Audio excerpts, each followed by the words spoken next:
Hello everybody. So today I want to talk about calculus.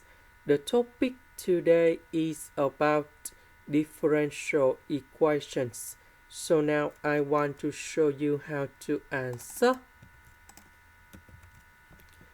This one we change by dy over dx.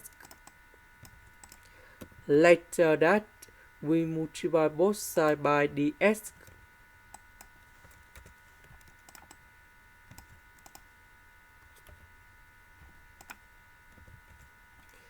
So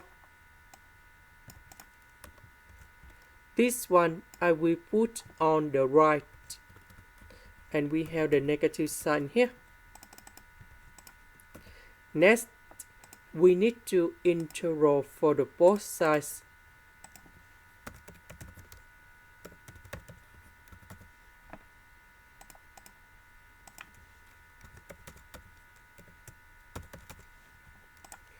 So the integration of 2x, we have s squared.